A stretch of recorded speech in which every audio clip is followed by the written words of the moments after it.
The effect of chiropractic care on reducing opioid use. The evidence is mounting.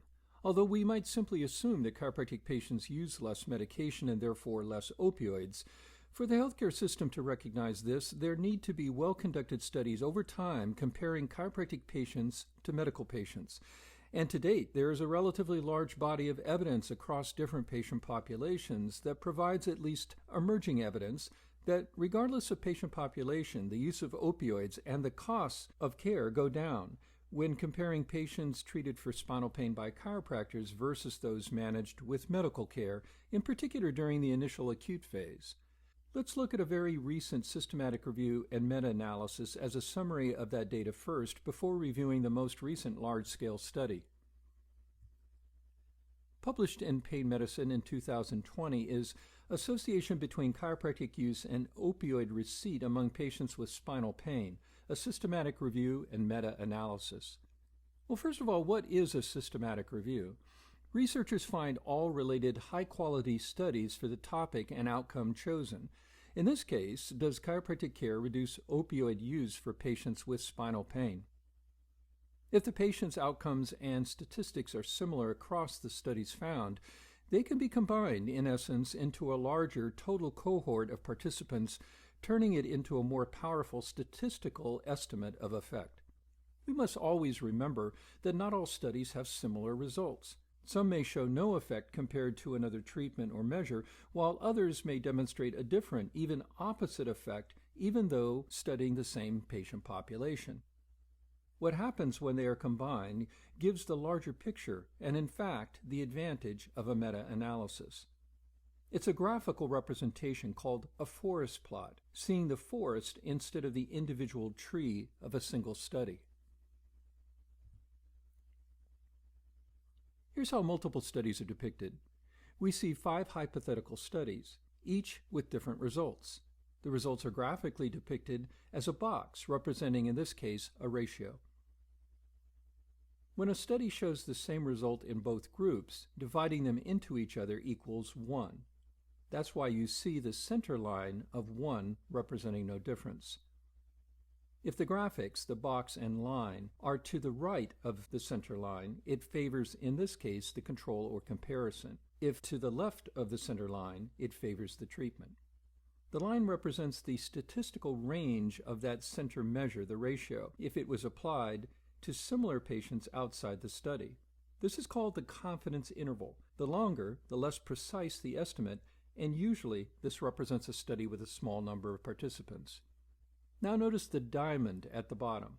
This represents the aggregate or average of the studies, so that even though some cross the line, while most favor the treatment, the average effect is for the treatment because it falls to the left of the line of no difference. You'll also notice that not all studies are given equal weight in the analysis. In other words, given there are 5 studies, each could represent 20% of the total, but based on ratings of quality, each is given a different weighting that together add up to the 100%. Specifically, in total there were 6 studies in our current systematic review that met the criteria and were included in a meta-analysis with a corresponding forest plot that we'll look at later. Looking at chiropractic care among patients with spinal pain in these studies, sadly it varied between only 11.3% to 51.3%. The percentage of patients receiving an opioid prescription was lower for chiropractic users than non-users. Let's now briefly look at these studies.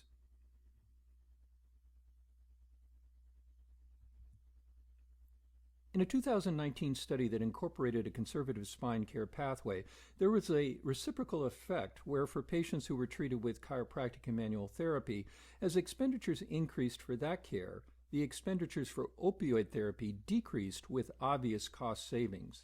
In addition, the costs for spinal surgery and spinal care overall decreased also.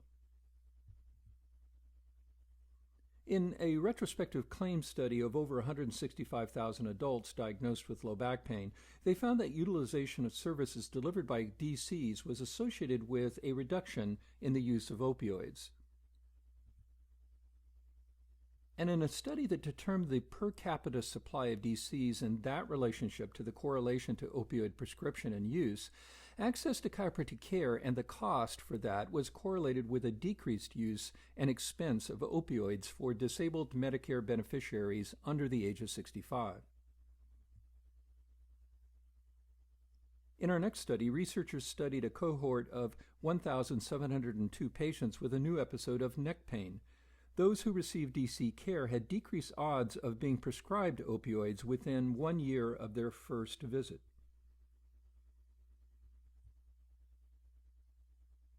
In a 2018 report by Lisi et al., conducted among 17,000 veterans, the percentage of patients receiving opioid prescriptions was lower after receiving DC care for low back pain as compared with before DC care.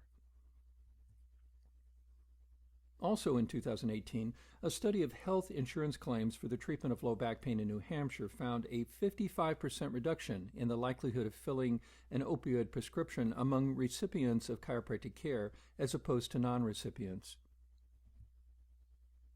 In 2019, Cassis et al. Reported that patients who were initially treated by a chiropractor, acupuncturist, or physical therapist had decreased odds of both short-term and long-term opioid use as compared with initial treatment by a primary care physician.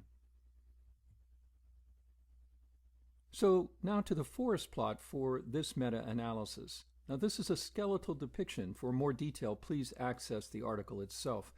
All 6 study statistics, odds ratios, and confidence intervals fall well below the center line, indicating a consistent effect of reducing opioid use, and the confidence intervals are quite small, meaning the studies on average were large, demonstrating a very predictable effect. The summary diamond is then below negative 0.5, representing more than a 50% reduction. In fact, this reduction on average was 64%. And now to an additional study just published, not part of the systematic review. The title is Impact of Chiropractic Care on Use of Prescription Opioids in Patients with Spinal Pain, published in Pain Medicine in 2020. So what's unique about this study? Data sources were the all-payer claims databases of 3 contiguous states, Connecticut, Massachusetts, and New Hampshire, a total of over 100,000 patients. They followed patients over the long term, accessing health claims data for the years 2012 to 2017. The study population was comprised of adults aged 18 to 84 years, enrolled in a health plan, and with office visits to a primary care physician and/or DC. Medicare claims were not included in Massachusetts or New Hampshire, which then kept the mean age lower for those states. The number of subjects extracted from the Connecticut database was low due to the size of the population, so you will see most of the results referring to Massachusetts and New Hampshire. They considered data for 2 cohorts of subjects. The first was recipients of chiropractic services who received both primary care and chiropractic care at any point in the study period, and secondly, non-recipients who received primary care but did not receive chiropractic care at any time during the study period. For each subject, the first date associated with diagnosis of a spinal pain disorder was designated as the index date. They stratified the recipient population into 2 groups: acute, patients whose first chiropractic encounter occurred within 30 days of the index date, and non-acute, which were all other patients. Now, the statistical representation, which is simply a common-sense graphical display of what happens over time, it's called a Kaplan-Meier graph.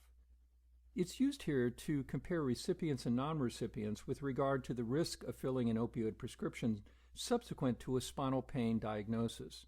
It shows a line representing each group and a decrease in filling a prescription over time. Let's look at this first so you're not put off by the statistical jargon. Here it is. Notice that the probability of filling a prescription is on the y-axis and the days to filling the prescription are on the x-axis. What we would expect with natural history is what we are looking at. As more time elapses, more patients would improve and therefore be in less need of medication. So what we need to see on a comparison Kaplan-Meier graphing between the intervention of chiropractic care and the MD comparison is that there is a lowering of that curve faster or deeper for chiropractic patients compared to the MD curve. And although this is a demonstration approximation, this is in fact a generalized representation of the response results in all three states in this study, the higher line being MD care and the lower line DC care. The results? Chiropractic recipients had about half the risk of seeking an opioid over the 6-year follow-up period compared with non-recipients. Overall, between 1.55 and 2.03 times more non-recipients filled an opioid prescription as compared with recipients, and similar differences were observed for the acute groups.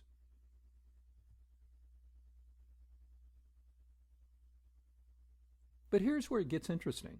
Significant differences were observed for the acute group in all three states and for the non-acute group in New Hampshire. But although there were similar trends for the acute group in Massachusetts, that effect did not manifest for the non-acute group in Massachusetts. No difference was observed between recipients and non-recipients. And for the non-acute group in Connecticut, low numbers required data suppression and precluded statistical analysis. In both Massachusetts and New Hampshire, the protective effect against risk of prescription fill was higher for the acute group as compared with the non-acute group. And the effect was stronger for patients who saw a chiropractor within the first 30 days of diagnosis of a spinal pain disorder as compared with those who first saw a chiropractor in later non-acute phases. Now, this is a crucial point about initiating care with a non-pharmacological provider. Getting to them first seems to be the key. Additionally, the protective effect of chiropractic care was sustained beyond 1,200 days after the index date in Massachusetts and beyond 1,500 days in the other states, indicating that once chiropractic treatment has been engaged in the acute phase, patients experience a lasting benefit that is measurable in years. So what might account for this protective effect? The researchers hypothesized that manipulation isn't the only variable.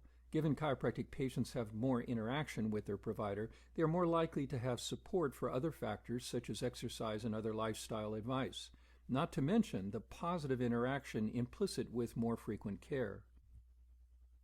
There are some limitations. Patients usually self-select chiropractic care, which may introduce a bias toward avoidance of medication, and patients with more severe pain may have been more likely to use opioid medication. Diagnoses and claims data are unreliable indicators of pain severity. And finally, these differences may be attributable to differences in patient behavior or insurance benefits. However, the results were remarkably similar across all three states.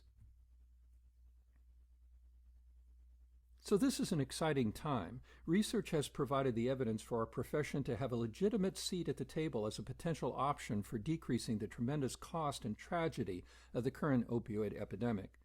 Politically, our professional organizations, colleges, and Foundation for Chiropractic Progress are taking full advantage, and the effects will hopefully be seen throughout the healthcare system as more opportunity and referral for chiropractic care.